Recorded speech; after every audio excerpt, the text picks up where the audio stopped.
ሰላም ጤና ይስጥልኝ ውድና የተከበራችሁ የዚህ ቻናል ተከታታዮች እንደምን አላችሁ? ይህ የ7ኛ ክፍል ባዮሎጂ ዩኒት 1 ባዮሎጂ ኤንድ ቴክኖሎጂ የሚለው ቶፒክ ሲሆን በዚህ ቪዲዮ የዚህ ዩኒት የመጀመሪያ ክፍል ይዤላችሁ ቀርቤያለሁ። እንግዲህ በዋናነት ይህ ዩኒት ወደ 5 የሚደርሱ ሜን ኮንተንቶችን ይዟል። የመጀመሪያው what is biology ይለናል። ሁለተኛ ደግሞ industries that utilize biological knowledge የሚላለ፣ ሶስተኛ ላይ relevance of biology to society የሚል ነገር አለን። እንዲሁም አራተኛ ላይ biology and technological innovations የሚል ነገር አለን። ፋይናሊ values in biology education የሚሉ 5 ሜን ኮንተንቶች አሉን ማለት ነው። በዚህ ቪዲዮ እንግዲህ በዋናነት ሁለት የሚደርሱ ቶፒኮች እናያለን ማለት ነው። that is what is biology የሚለውንና industries that utilize biological knowledge የሚሉ ነገሮችን የምናይ ይሆናል ማለት ነው በዚህ ክፍል። በቀጣይ ክፍል ደግሞ ሌሎች ሶስቶችን የምናይ ነው የሚሆነው። ቪዲዮውን እስከመጨረሻው ድረስ እንድትከታተሉት በአክብሮት ጋብዛለሁ። ከዛ በፊት ለዚህ ቻናል አዲስ ከሆናችሁ ላይክ፣ ሰብስክራይብ ማድረጋችሁን እንዳትረሱ። እንዲሁም ሀሳብ አስተያየት ካላችሁ ደግሞ ኮሜንት ሴክሽን ላይ ማስቀመጥ ትችላላችሁ ማለት ነው። ቀጥታ ወደ ትምህርቱ አለፍኩኝ። መልካም ቆይታ ተመኘው። ሰው የመጀመሪያው እንግዲህ ምንድነው ኢንትሮዳክሽን እንደ መግቢያ አንዳንድ ነገሮችን እንላለን ማለት ነው። ምን ይለናል? in your earlier grade you have studied science which dealt with all living and non-living things in nature in an integrated form ይለናል። that means ባጭሩ ሳይንስ ማለት ነው የሊቪንግ እና ነን ሊቪንግ ኢንተግሬሽንን የሚያጠና ነው። ኦኬ ስለዚህ ሳይንስ ምንለው በሁለቱ መካከል ያለውን ነገር በሊቪንግ እና በነን ሊቪንግ መካከል ያለውን ነገር የሚያጠና ነው በዋናነት። so science is a systematic method of gaining knowledge about the natural world and the social aspect of the society. ኦኬ ሶሻል አስፔክት ኦፍ ሶሳይቲ እና ሂውማን ሶሳይቲ እና ምንድነው የሚያጠናው? ስለ ናቹራል ወርልድ ነው የሚያጠናው። እንግዲህ ሶሻል አስፔክት ኦፍ ሂውማን ሶሳይቲ የሚያጠናው ሶሻል ሳይንስ ስንለው ናቹራል ወርልድ የሚለውን ደግሞ ናቹራል ሳይንስ እንለዋለን ማለት ነው። that is science divided into two ማለት ነው። that is social science and natural science ብለን ለሁለት እንከፍለዋለን። ናቹራል ሳይንስ የምንላቸው እንግዲህ በዋናነት በሶስት ክፍሎች ይከፈላሉ ይለናል። that is biology, chemistry and physics ብለን በሶስት እንከፍላቸዋለን። ሶሻል አስፔክቱ ደግሞ ምን ይባላል? ለምሳሌ ጂኦግራፊ አለ፣ ሂስትሪ፣ ቢዝነስ፣ ኢኮኖሚክስ እና ፖለቲክስ እንዲሁም መሰል ነገሮች በሶሻሉ ዘርፍ ይመደባሉ ማለት ነው። because they are a social aspect of human society ማለት ነው። So the survival and well-being of human largely depends upon knowledge of living things and their interaction among themselves and with their environment. Okay አሁን እንግዲህ ሰርቫይቭ ለማድረግ and ጤንነታችንም ሊጠበቅ የሚችለው ምን ሲሆን ነው? ስለ ሊቪንግ ቲንግ ያለን ኒዮሎጂ ኢንክሪዝ ሲያደርግ ነው ወይም ሲዳብር ነው።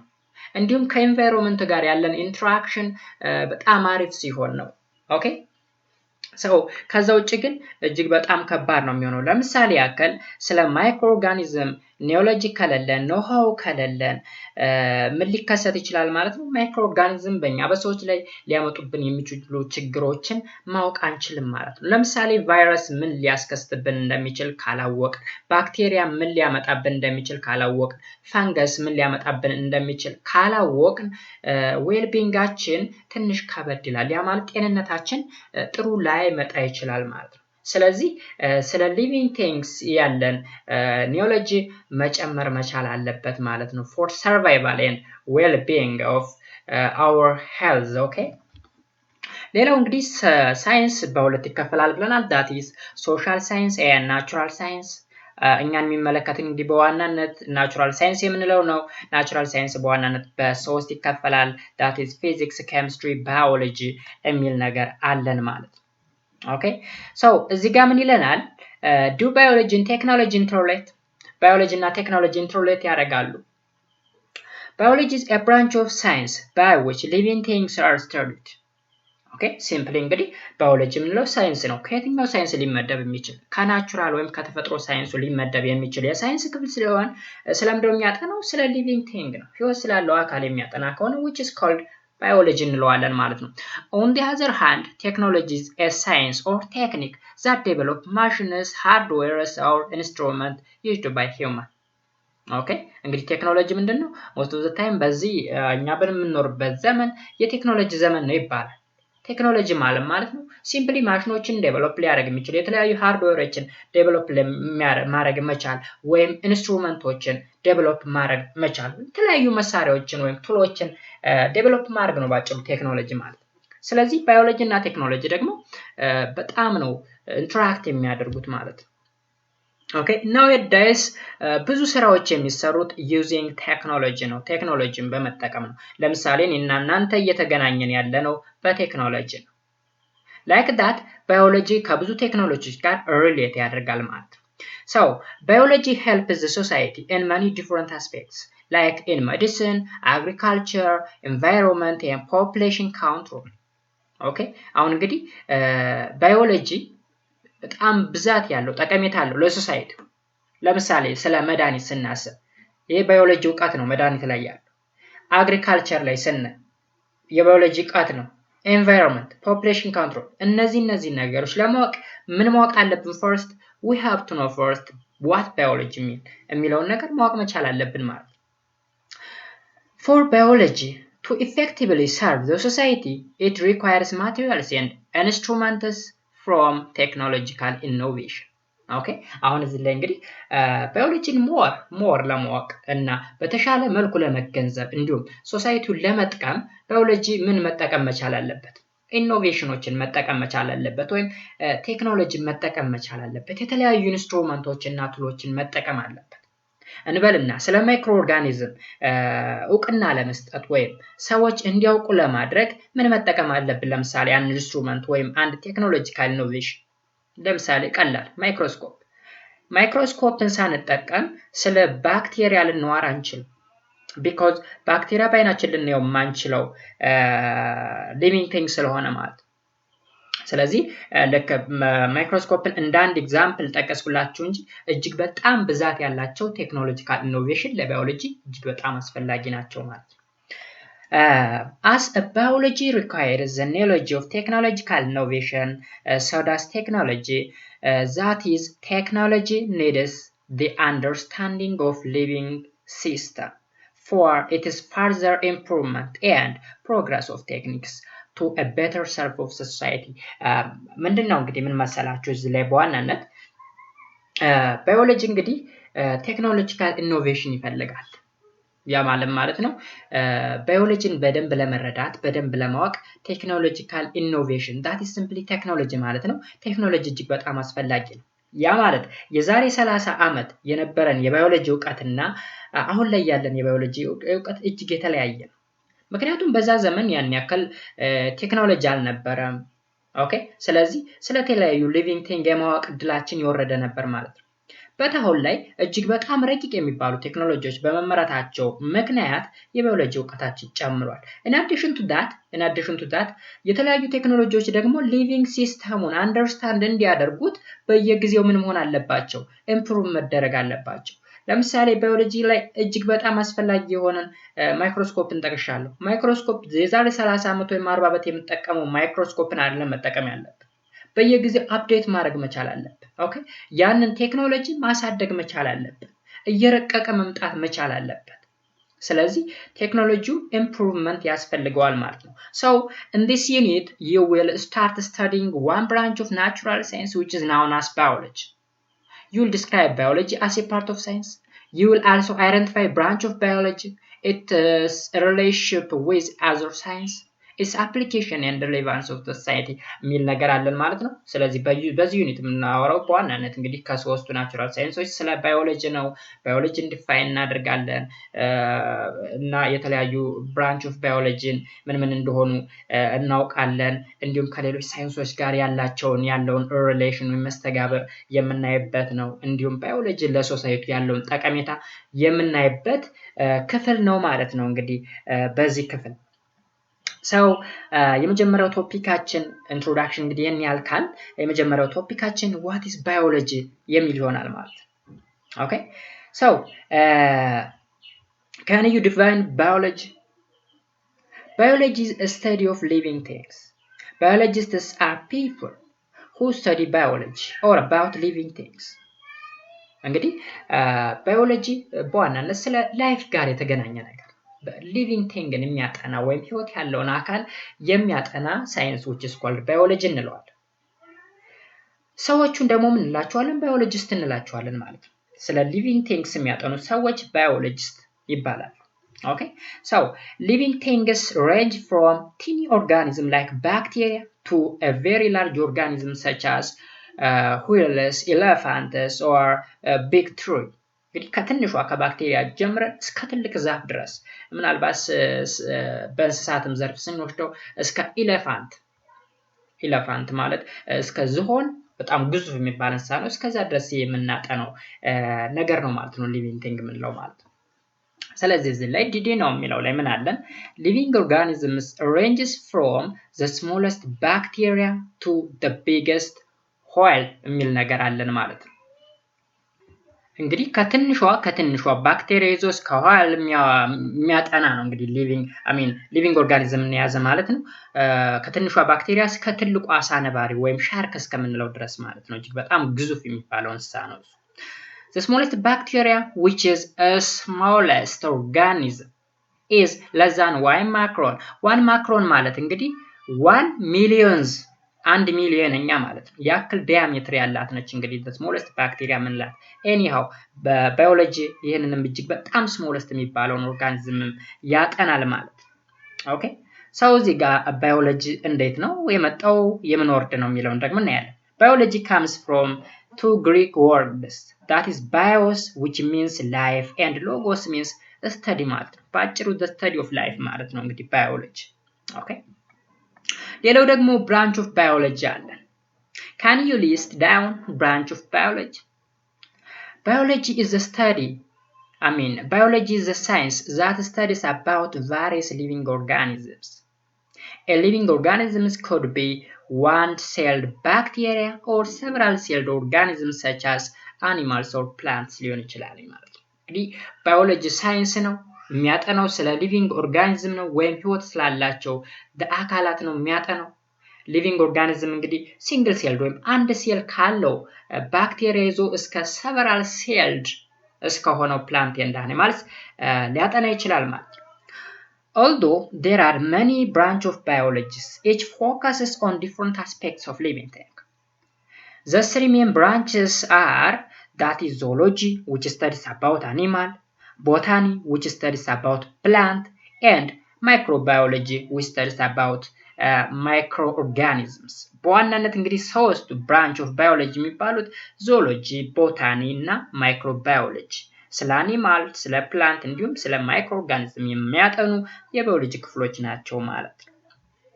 ኦኬ ስለዚህ እዚህ ጋር እንደምታዩት ነው ባዮሎጂ እንግዲህ በዋናነት በሶስት ብራንቾች ተከፍሏል። ቦታኒ፣ ማይክሮባዮሎጂ ኤንድ ዞሎጂ ብለን ከፍለነዋል ማለት ነው።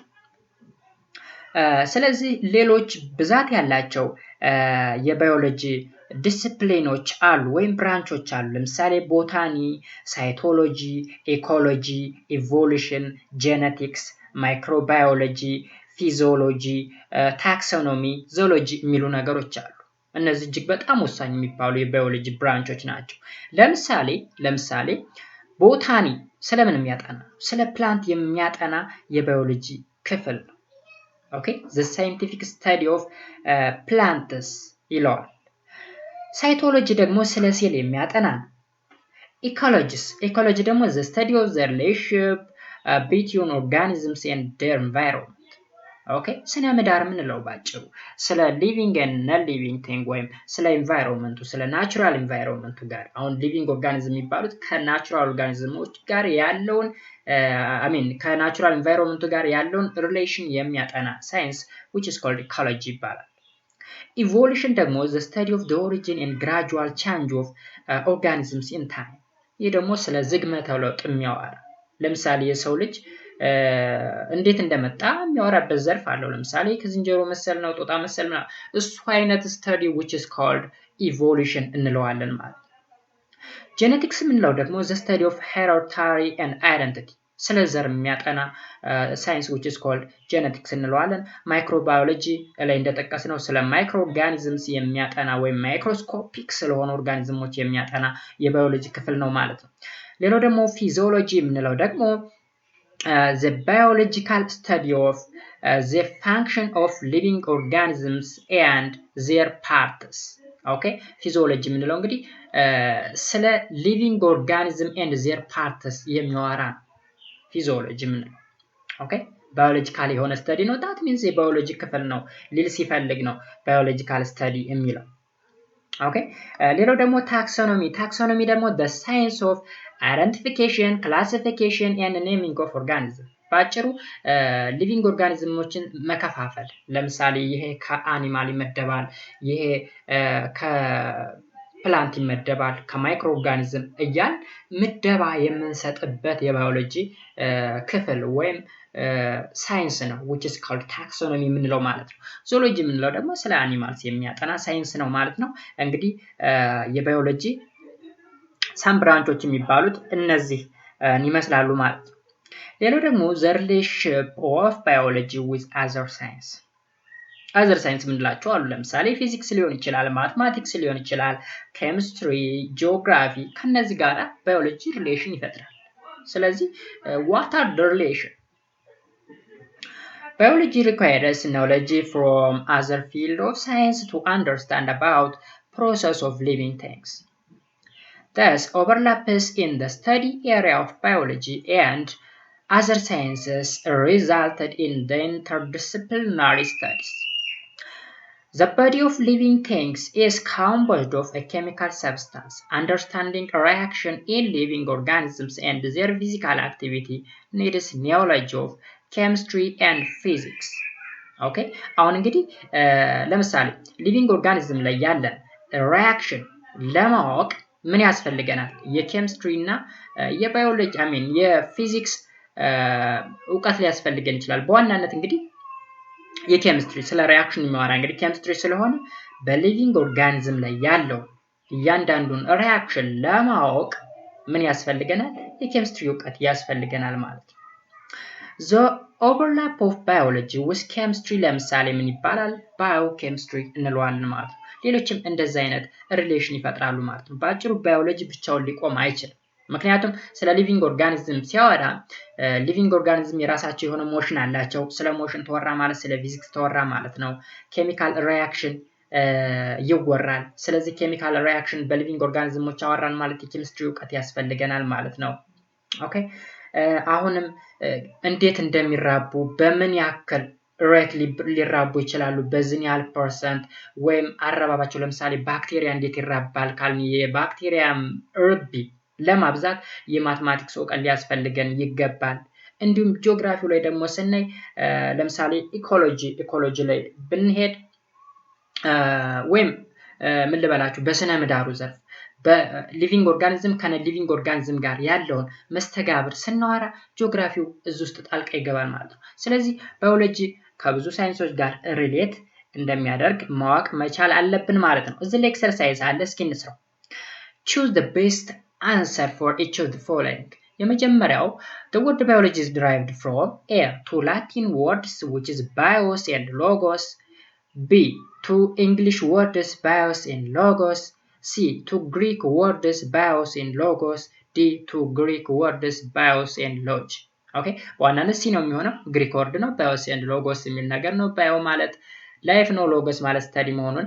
ላይ ይጠቁመናል which one of the following is not true about biology it studies all about all living things b about life c the interaction between organisms d about non-living things ስለዚህ ባዮሎጂ ስለ ላይፍ ነው የሚያጠናው ወይም በዋናነት ስለ ሊቪንግ ቲንግስ ስለሆነ የሚያጠናው ትሩ ያልሆነው about non-living things የሚለው ይሆናል ማለት ነው the branch of biology that studies about plant is a zoology b botany c ecology d taxonomy እንግዲህ zoology ስለምን የሚያወራ ነው ስለ animals የሚያወራ ቦታኒ ደግሞ ስለ ፕላንት የሚያወራ ኢኮሎጂ ደግሞ ሊቪንግ ቲንግ ከናቹራል ኢንቫይሮንመንት ጋር ያለውን ሪሌሽን የሚያጠና እንዲሁም ታክሶኖሚ ደግሞ ስለ ክላሲፊኬሽን ኤንድ ኔሚንግ ኦርጋኒዝም የሚያጠና ነው ስለዚህ መልሳችን ቢ ቦታኒ ይሆናል ማለት ነው አራተኛ ደግሞ one of the following field of biology examines organism not seen by unaided eyes ይለናል okay one of the following field of biology examines organism not seen by unaided eyes. A. Taxonomy. B. Microbiology. C. Genetics. D. Ecology. አሁን እንግዲህ በአይን ስለማይታዩ ነገሮች የሚያጠና ማለት ነው ባጭሩ። ስለዚህ ማይክሮባዮሎጂ ነው፣ ምክንያቱም ስለ ማይክሮ ኦርጋኒዝም ስለሆነ ማይክሮባዮሎጂ የሚያጠናው ማለት ነው። መልሳችን ቢሆናል ማለት ነው። The branch of biology which studies animals is known as botany, cytology, zoology, microbiology. ቦታኒ ስለ ፕላንት ነው፣ ሳይቶሎጂ ስለ ሴል ነው፣ ዞሎጂ ስለ አኒማልስ ነው፣ ማይክሮባዮሎጂ ስለ ማይክሮኦርጋኒዝም ነው። ስለዚህ አኒማልስ ስላለ ዞሎጂ ይሆናል መልሳችን ማለት ነው። ቀጣይ ቶፒካችን ደግሞ ምን ይሆናል ማለት ነው? ኢንዱስትሪስ that utilize biological knowledge. የባዮሎጂካል ዕውቀት የሚጠቀሙ ኢንዱስትሪዎች እነማን ናቸው? ኦኬ knowledge from all branch of biology are utilized directly or indirectly in different areas of human activities. These include agriculture, medicine, and the food industries. In general, the application of biological knowledge and techniques are necessary to the improvements in the quality of life as well as the economic benefit they generate. በዋናነት እንግዲህ ለምሳሌ ስለ አግሪካልቸር ስናወራ፣ ስለ ሜዲሲን ስናወራ፣ ስለ ፉድ ኢንዱስትሪ ስናወራ የባዮሎጂ ዕውቀት እጅግ አስፈላጊ ነው ማለት ነው እነዚህ ዘርፎች ላይ።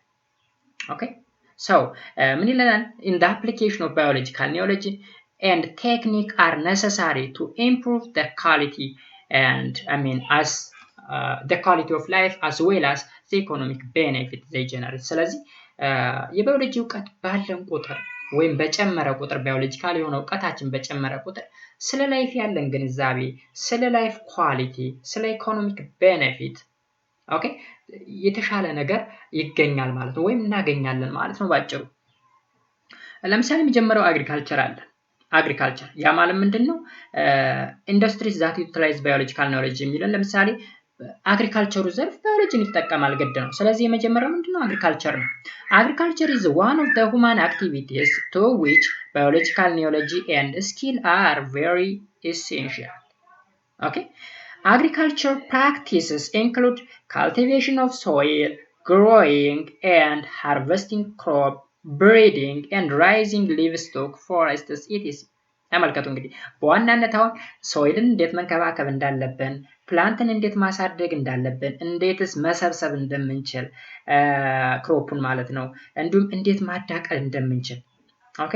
በፎረስተሪ ደግሞ ይሄ ደን የመሸፈን አካባቢን ደን የመሸፈን ስራ ስንሰራ ራሱ የባዮሎጂ ዕውቀት ያስፈልገናል ማለት ኦኬ። ስለዚህ እዚህ ላይ እንደምታዩት ለምሳሌ እዚህ ላይ አግሪካልቸሩ ዘርፍ ነው የሚያሳየን አጠቃላይ። ለምሳሌ በእርሻ ዘርፍ ብናይ እዚህ ላይ ደግሞ በወተት ምርት ሊሆን ይችላል። እዚህ ላይ ክሮፕ አለ ኦኬ። ምንድነው የሚለን?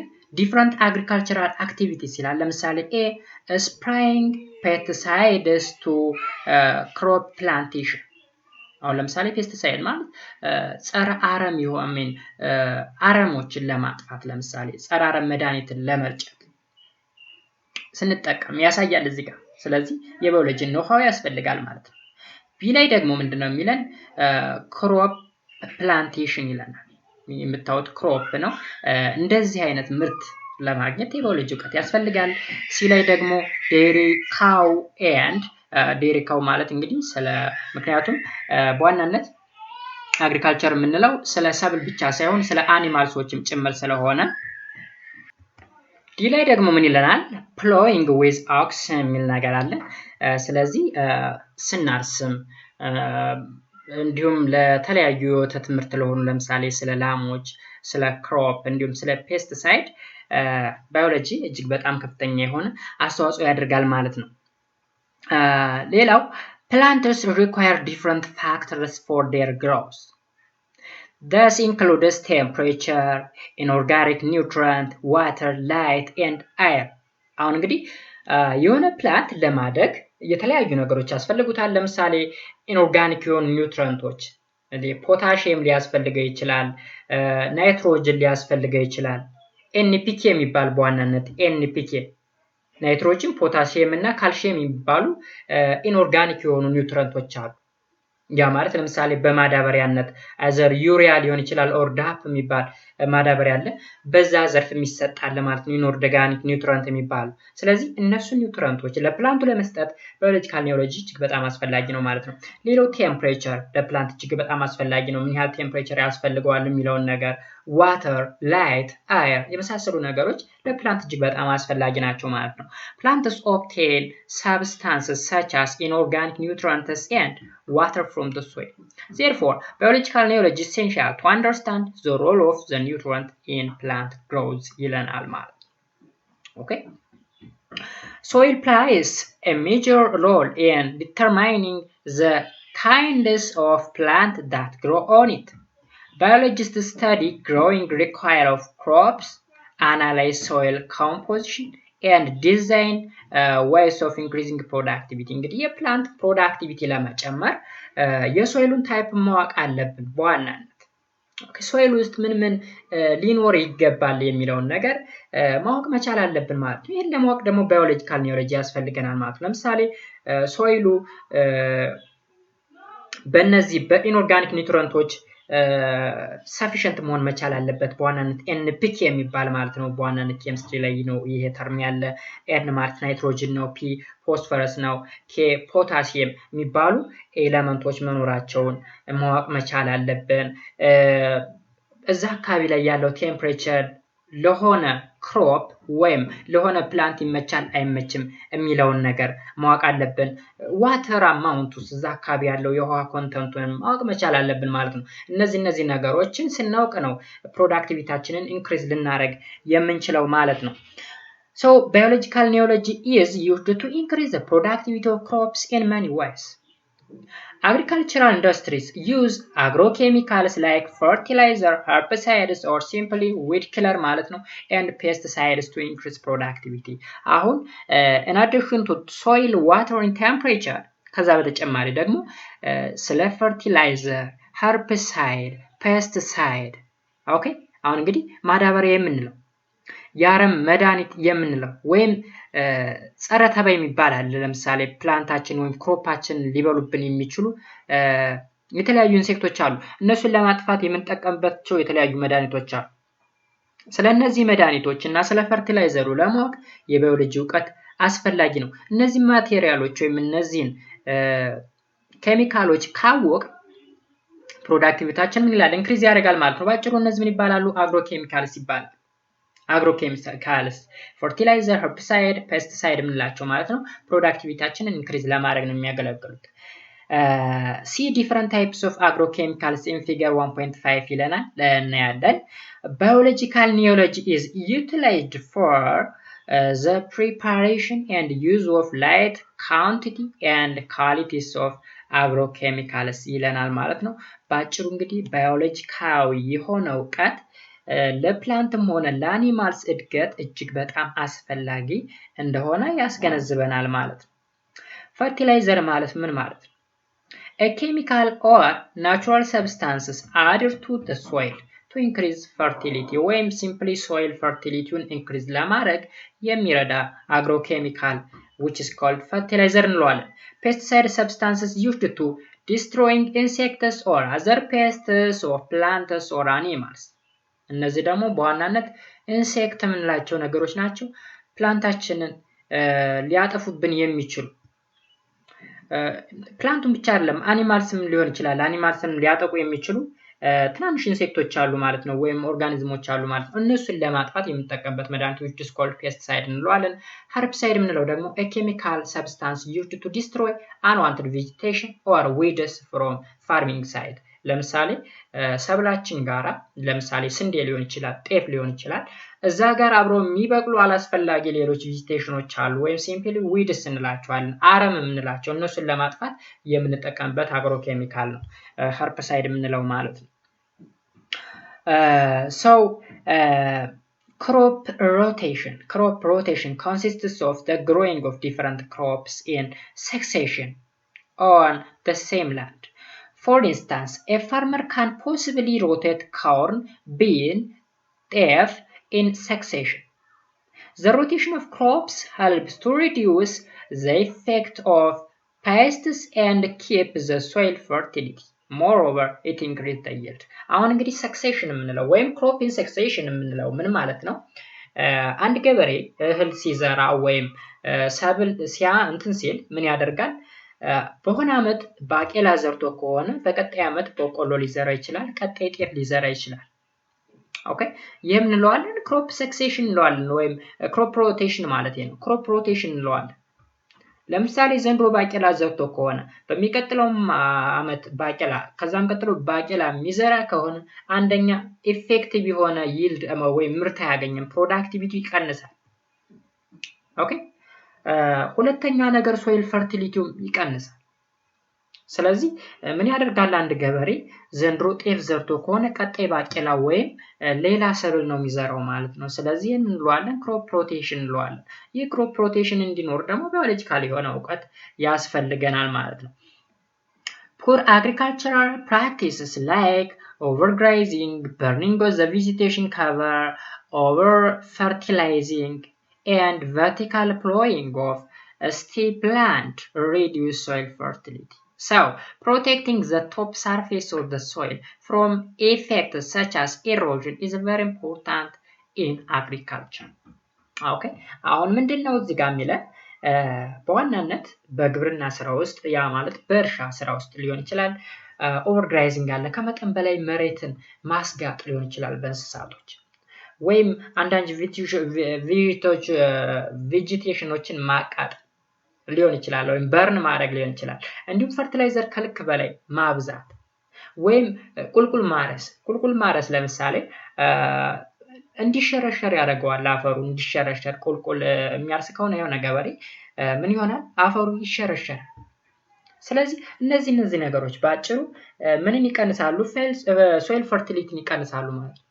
በጥያቄ መልክ ለምሳሌ which one of the following reduce the fertility of soil ሊለን ይችላል። ለምሳሌ overgrazing ይቀንሳል፣ burning of the vegetation cover, over fertilizing, vertical plowing የሚባሉ ነገሮች soil fertility ይቀንሳሉ። ሶ ምን ማድረግ አለብን ማለት ነው? ቶፕ ሰርፌስ ላይ ያለውን ሶይል መጠበቅ መቻል አለብን። ለምሳሌ ከምን ልንጠብቀው እንችላለን? በዋናነት ከኤሮዥን ከመሸርሸር። ኤሮዥንን እንዴት እንከላከል የሚለውን ደግሞ ሌላ ዘርፍ ላይ አለ። እንዴት እንደምንከላከል እሱን እዛ ገብተን ማወቅ አለብን ማለት ነው። ኢሮዥን ማለት እንግዲህ አፈር ሽርሸራ ነው። አፈር እንዳይሸረሸር እነዚህ ነገሮች ማስወገድ ነው ባጭሩ፣ ሌላ ታሪክ የለውም። that means overgrazing እንዳይኖር ማድረግ ነው። burning of vegetation cover የሚለውን ነገር ማስወገድ ነው።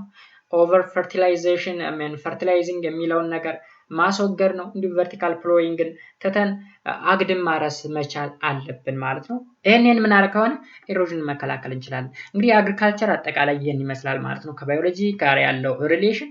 አሁን ደግሞ ሜዲሲን ከባዮሎጂ ጋር ያለውን ሪሌሽን ነው ያለው። ሜዲሲን is the science and art of diagnosing, treating and preventing disease and injury።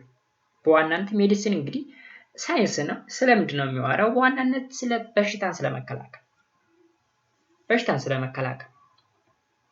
ትሪት ለማድረግ ሊሆን ይችላል፣ ፕሪቨንት ለማድረግ ያ ማለት ከመያዛችን በፊት ራሳችንን ለመከላከል ለምሳሌ ቫክሲኔሽን ሊሰጠን ይችላል። በክትባት መልኩ ከታመምን በኋላ መድኃኒት ሊሰጠን ይችላል። አካል ጉዳት ከደረሰብን ያንን መንከባከብ ሊሆን ይችላል። ስለዛ ነገር የሚያጠና which is called medicine እንለዋለን ማለት ነው። So, medical scientists engage themselves in constant searching for new drugs, effective treatment and more advanced technology. ኦኬ አሁን እንግዲህ በሜዲካሉ ዘርፍ ያሉ ሳይንቲስቶች ያ ማለት ስለ መድኃኒት ቅመማ ዘርፍ ውስጥ ያሉ ሰዎች ሁሌም እንደሚያደርጉት አዲስ መድኃኒት ለማግኘት ነው ሲጥሩ የምናያቸው። ምን አይነት መድኃኒት? ሞር ኢፌክቲቭ የሆነ መድኃኒት፣ ለሆነ በሽታ ኢፌክቲቭ የሆነ መድኃኒት። ለምሳሌ nowadays ኮሮና የሚባል በሽታ አለ። እሱን በሽታ ለመከላከል ሳይንቲስቶች ሜዲካል ሳይንቲስቶች በዋናነት እሱን ለመከላከል ሁሌ ነው የሚሰሩት መድኃኒቱን ለማግኘት ማለት ነው። Okay, so biology is one of the central foundations for neurology and techniques in medicine. ስለዚህ ለሜዲሲን ባዮሎጂ እጅግ በጣም አስፈላጊና መሰረታዊ የሆነ ብራንች ኦፍ ናቹራል ሳይንስ ነው ማለት ነው። So medicine ምን ማለት ነው?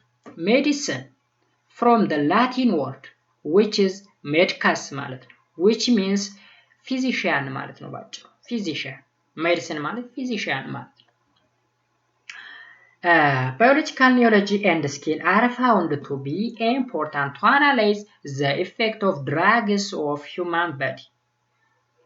A drug is a medicine or any substances which has marked physiological effect when taken into or applied to the body. Okay? እንግዲህ ሜዲሲን የምንለው ነገር በዋናነት ድራግ የምንለው ነገር ሜዲሲን ነው ወይም መድኃኒት ነው ባጭሩ። ምንድነው የሚደረገው?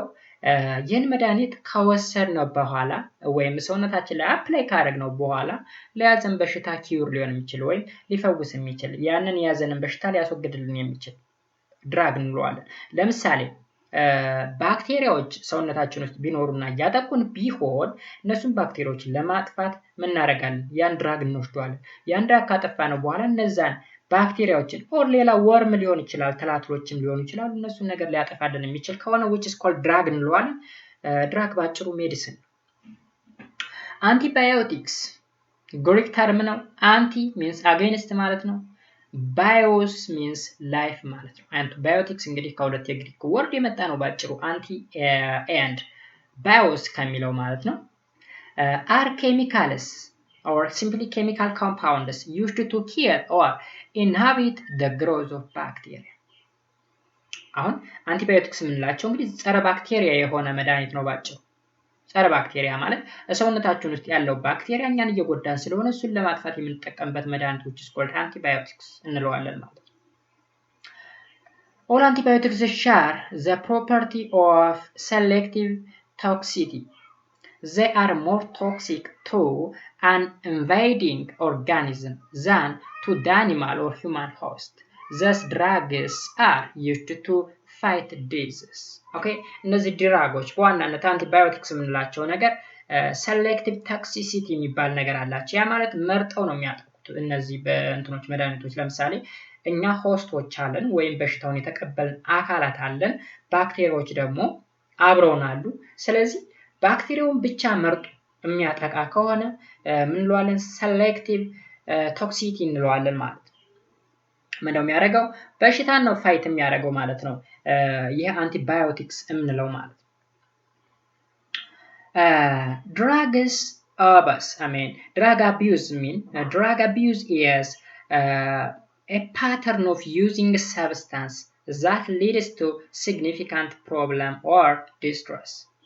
It can be taking more than the recommended dose of prescribed drugs such as stimulants or depressants without medical supervision, and it can also be taking antibiotics without prescription. drug abuse ማለት ነው ከመጠን በላይ የሆነ መድኃኒት መጠቀም ወይም ከሕክምና ትዕዛዝ ውጭ የሆነ መድኃኒት መጠቀም ማለት ነው። እሱ ደግሞ ሲግኒፊካንት የሆነ ፕሮብለም ሊያመጣ ይችላል ወይም ዲፕረስ ሊያደርገን ይችላል፣ ድብርት ነገር ሊጥልብን ይችላል፣ ኢቭን ሊገለን ሁላ ይችላል ማለት ነው ከልክ በላይ ከተጠቀምነው የሆነ መድኃኒት። እንደውም አንዳንድ አይታችሁ ከሆነ የሆኑ ሰዎች ራሳቸውን ለማጥፋት ሲሞክሩ የሆነ መድኃኒት ከልክ በላይ ይወስዳሉ። በቀን አንድ መውሰድ የነበረባቸው መድኃኒት እንዳለ እሽጉን በሙሉ ይወስዱትና ይሞታሉ ማለት ነው። ስለዚህ that kind of treat is called drug abuse እንለዋለን ማለት ነው simply. The major drug abuse, however, is illegal. Using substances like marijuana, cocaine, heroin, or other illegal substances that are not allowed by the government. In addition to that, አሁን ከነገርኳችሁ ውጭ ደግሞ drug abuse ከምንለው ውጭ ማለት ደግሞ ልክ እነዚህ እጽ የሚባሉት ነገሮች የተከለከሉ እጾች አሉ። ዲፕረስ ሊያደርጉን የሚችሉ ወይም ሌላ ዓለም ውስጥ እንድንገባ የሚያደርጉን እጾች አሉ። ለምሳሌ ማሪጁዋና የሚባል አለ፣ ኮካኪን የሚባል አለ፣ ሄሮይን የሚባል አለ። እኛ በመናውቀው ለምሳሌ ምንበል ሲጋሬት ጫት የምንለው ነገር፣ እነሱ ነገሮች አሁን ድራግ ናቸው። የኛን ኖርማል ላይፋችንን ይቀይሩታል። ለምሳሌ ኖርማል ላይፋችን ማለት አንድ ሰው ጫት ከበላ ለምሳሌ መረቀነ ነው የምንለው፣ ከቃመ ማለት ነው። መረቀነ ማለት ከኖርማል ላይፍ ውጭ ነው ማለት። እነዚህ ኮካኪን፣ ሄሮይን፣ ማሪጁዋና የሚባሉ ነገሮች ልክ ሜዳ ላይ ተቀምጠን ገደል እንዲመስለን የሚያደርጉት፣ ገደሉን ሜዳ አስመስለው የሚያሳዩን፣ ወይም ደግሞ ምን ማለት ነው በሌላ ቋንቋ በጣም ኢነርጄቲክ እንድንሆን ኃይል እንድንሰበስብ የሚያደርጉ እጾች ናቸው። ኦኬ ስለዚህ እነዚህ እጾች በመንግስት አልተፈቀዱም። እነዚህን እጾችን ማዘዋወር which is called drug abuse እንለዋለን። በዋናነት እንግዲህ ቅድም ላይ የነገርኳችሁ ድራግ አቢዩዝ ምናልባት ከሜዲካል ወይም ከዶክተሮች ትዕዛዝ ውጪ የሆነ መድኃኒት መውሰድ ከዛ ውስጥ ይመደባል። በዋናነት ግን ድራግ አቢዩዝ የምንለው ኢሌጋል ዩዝ ኦፍ ሰብስታንስን ይጨምራል። illegal use of substances like marijuana, cocaine እና ሄሮይን እንዲሁም ሌሎች ኢሌጋል የሆኑ ሰብስታንሶችን ለምሳሌ በአንዳንድ ሀገሮች ኢሌጋል የሆኑ ሰብስታንሶችን ይዞ የተገኘ ሰው እስከ ሞት ቅጣት ድረስ ይደርስበታል ማለት ነው። ለምሳሌ በባለፈው አንዲት ኢትዮጵያዊት ሳታውቅ ወደ ቻይና ሀገር ስትሄድ ምንድነው ያደረገችው? ወደ 1 ኪሎ ግራም የሚደርስ እጽ ይዛ ወደ ቻይና ሀገር ነው ሄደችው። አላወቀችም ወደ ሰው የላካት ማለት ነው። ስለዚህ ቻይና መንግስት ሲመረምራት ያንን እጽ ይዛ ሄደች ማለት ነው። አደንዛዥ እጽ ነው በዋናነት የሚባለው። ያን አደንዛዥ ይዛ ስትገኝ ቀጥታ ወደ እስር ቤት ነው የገባችው። ግን ያው በኢትዮጵያ መንግስት ኔጎሽት ተደርጎ እንድትፈታ ተደረገ እንጂ የሞት ቅጣቱን ላስ ከመፈረድ ይደርስባት ይችል ነበር ማለት ነው። በዋናነት እንግዲህ ድራግ አቢዩዝ የምንለው ህገወጥ የሆኑ እጾችን ማዘዋወር ወይም ባጭሩ ምን እንላቸዋለን? አደንዛዥ እጾች እንላቸዋለን። ማሪጁዋና፣ ኮካኪን እና ሄሮይን ከነዚህ አደንዛዥ እጾች ውስጥ የሚመደብ ነው ማለት ነው። ባጭሩ እንግዲህ ሜዲሲን ከቢዮሎጂ ጋር ያለው ሪሌሽን ይህን ይመስላል ማለት ነው። ሌላው ደግሞ ፉድ ነው። ፉድ ፕሮዳክሽን ኤንድ ፕሮሰሲንግ ኢንዱስትሪ ዩቲላይዝ ባዮሎጂካል ኖሌጅ ኤንድ skills to produce good quality food to keep it safe and long. ኦኬ ፉድን ፕሪዘርቭ ለማድረግ ማለት ምን ማለት ነው? ምግብን ለረጅም ጊዜ ለማቆየት ሊሆን ይችላል። in addition to that ለማምረት ለምሳሌ ብስኩት ሊሆን ይችላል። የተለያዩ ታሽገው የሚሸጡ ምግቦች አሉ። ለምሳሌ ፓስታ ለማምረት ሊሆን ይችላል፣ ማካሮኒ ለማምረት ሊሆን ይችላል፣ ኦር ሌሎች በጣም ብዛት ያላቸው ከሱፐር ማርኬት የምንገዛቸው ምግቦች ሊሆን ይችላል፣ ወይም በኢንዱስትሪ የሚመረቱ የተለያዩ ምርቶች አሉ። እነሱን ምርቶች ለማምረት ወይም እነሱን ምግቦች ለማምረት የባዮሎጂ እውቀት እጅግ አስፈላጊ ነው ማለት ነው። Food is anything nutritious and taken into the body in order to maintain life. ፉድ ማለት ነው በሰውነታችን ውስጥ ገብቶ ሰውነታችን ሊገነባ የሚችልና በህይወት እንድንቆይ ሊያደርገን የሚችል ሰብስታንስ ነው ባጭሩ። So food is made up of a compound such as nutrients which can be used by organisms after the process of digestion. Biological knowledge is needed to know the end product of digestion, absorption and utilization by our body. ኦኬ አሁን እንግዲህ ምግብ ምንድነው የሚደረገው? ኬሚካል ኮምፓውንድ ነው ወደ ሰውነታችን ይገባና ኢምፖርታንት የሚባሉ ኒውትሪየንቶችን ምን ያደርጋል? በሰውነታችን አብዞርብ እንዲደረጉ ያደርጋል ማለት ነው። ምን ከተደረገ በኋላ? ዳይጀሽን ወይም የምግብ ፍጭት ከተካሄደ በኋላ። ስለዚህ ባዮሎጂካል ኖሌጅ ስለምንድን ነው ያደርገናል ማለት ነው። የባዮሎጂካል እውቀታችን ስለ ዳይጀሽን፣ ስለ አብዞርቤሽን እና ዩቲላይዜሽን። ኦኬ ለምሳሌ ፉድ መጀመሪያ ዳይጀስት ተደረገ። ዳይጀስት የተደረገው ምግብ አብዞርብ ይደረጋል በሰውነታችን። አብዞርብ ከተደረገ በኋላ አብዞርብ የተደረገው ኒውትሪየንት ዩቲላይዝ መደረግ አለበት ማለት ነው በሰውነታችን። ስለዚህ ነገር እንድናውቅ ባዮሎጂ እጅግ በጣም አስፈላጊ ነው ማለት ነው። ፉድ ፕሮዲዩሲንግ and processing industry utilize biological knowledge and skill to provide safe and quality food. Okay ጥሩ የሆነ ምግብ ለማምረት የባዮሎጂ እውቀት ተለለን ኢንዱስትሪ ውስጥ ምግብ ማምረት ይከብደናል ማለት ነው። The food we eat should contain the nutrients in a balanced proportion. The increase or decrease of nutrients in a diet causes disease. Deficiency of disease caused by lack of nutrients in the diet. ወይም malnutrients እንለዋለን በሌላ ቋንቋ። malnutrients ወይም deficiency disease ምንለው? ያልተመጣጠነ ምግብ ተመግበን የሚመጣ በሽታ ነው ባጭሩ። ከልክ በላይ ደግሞ ኦቨር ከሆነ ደግሞ ኦበሲቲ የሚባል ነገር አለ፣ ወይም ከልክ በላይ መወፈር አይነት እሱን ነገር ሊያመጣብን ይችላል ማለት ነው። So for some deficiency disease that results due to lack of minerals or vitamins or other nutrients in the diet of a person may cause a deficiency disease. ከነዛ ዲዚዞች መካከል እንግዲህ እዚህ ጋር የተዘረዘሩ ነገሮች አሉ። የመጀመሪያው አዮዲን አለ። አዮዲን ዲፊሸንሲ ከተከሰተ ወይም የአዮዲን እጥረት ካጋጠመን ጎይተር የሚባል ወይም እንቅርት የምንለው አንገታችን ላይ የሚወጣ ብዙ ጊዜ እናቶች ላይ ይታያል። ወደ ገጠር አካባቢ ጎይተር የሚባለው ነገር ይፈጠራል ማለት ነው። ሌላው ደግሞ አይረን የአይረን እጥረት ከተከሰተ አኒሚያ የምንለው አኒሚያ ወይም የደም ማነስ የምንለው ማለት ነው። የሆነ እያዞረ የሚጥለን እሱ ነገር የአይረን እጥረት ነው። ቫይታሚን ኤ ደግሞ ናይት ብላይንድነስ ወይም በጨለማ አለማየት በጨለማ ላይ እንዳናይ ወይም ዳፍንት የምንለው ማለት ነው። ባጭሩ ለሱ በሽታ ሊያጋልጥን ይችላል። ቫይታሚን ቢ ወይም ታያሚን የሚባል ነገር አለ። ቤርቤር የሚባል በሽታ ሊያጋልጠን ይችላል። ቫይታሚን ቢ ኒያሲን የሚባል ነገር አለ። ሁለት አይነት ናቸው። እሱ ደግሞ ቢላግራ የሚባል በሽታ አለ። ቫይታሚን ዲ እጥረት ካለብን ሪኬትስ የሚባል በሽታ ሊያጋልጠን ይችላል። በዋናነት እዚህ ላይ ቫይታሚን ዲ ላይ ሶርሱ ሰነች ወይም ከፀሐይ ብርሃን ነው የምናገኘው። ጠዋት ልጆች ከተወለዱ በኋላ ፀሐይ እንዲሞቁ የሚታዘዘው ቫይታሚን ዲ ለማግኘት ነው። ሪኬት የሚባል በሽታ አለ። እሱን እንዳይዝ ለማድረግ ነው። ቫይታሚን ሲ ደግሞ ስካርቪ የሚባል በሽታ ሊያደርስብን ይችላል። እጥረቱ ተገጠመን ማለት ነው። የካርቦሃይድሬት እጥረት ካለ ማራስመስ የሚባል በሽታ አለ። እንዲሁም የፕሮቲን እጥረት ከገጠመን ደግሞ ከዋሻከር የሚባል በሽታ ሊይዘን ይችላል ማለት ነው። እንግዲህ እነዚህ ሰም ዲፊሽንሲ ዲዚዝ የምንላቸው ናቸው ማለት ነው። እዚህ ላይ ሪኬት የምትለው እንግዲህ የቫይታሚን ዲ እጥረት ነው። የተወላገደ እግር ወይም ካርቭ የሆነ እግር ወይም ያልተስተካከለ አቋም እንዲኖር የሚያደርግ ነው። ከዋሻከር ደግሞ እንደምታዩት የፕሮቲን እጥረት ነው። ሰውነት መቀጨጭ ምናምን ነገር ያሳያል። ማራስመስም እንደምታዩት እዚህ ላይ ሰውነቱ ልክ አይደለም። ስለዚህ እንደነዚህ አይነት በሽታዎች ያስከስታል ማለት ነው። ዲፊሸንሲ ዲዚዝ እንላቸዋለን ባጭሩ እነዚህን ነገሮች።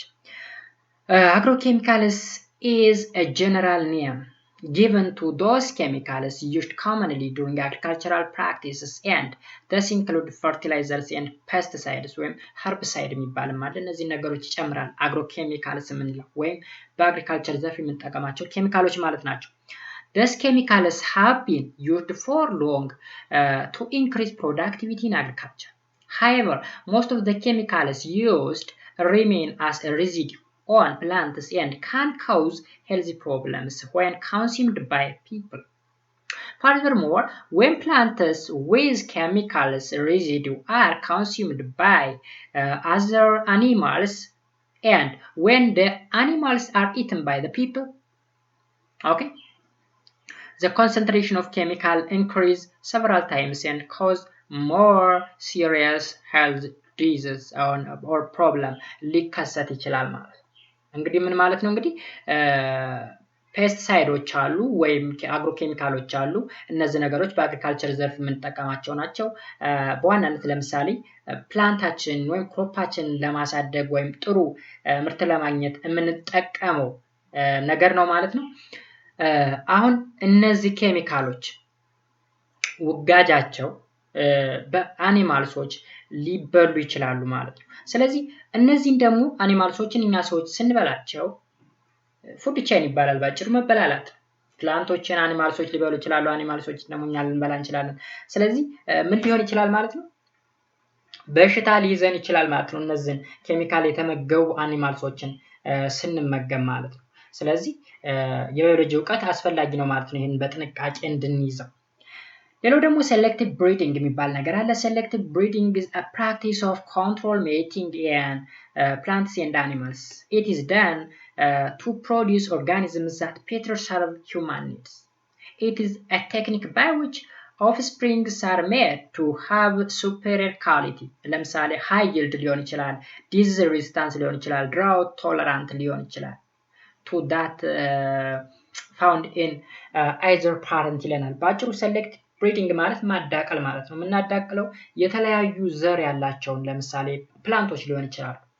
አንድን ጤፍ ከሌላ ጤፍ ጋር አዳቅለን ጥሩ ምርት ያለው ለምሳሌ ሃይ ይልድ እንዲሆን ልናደርግ እንችላለን።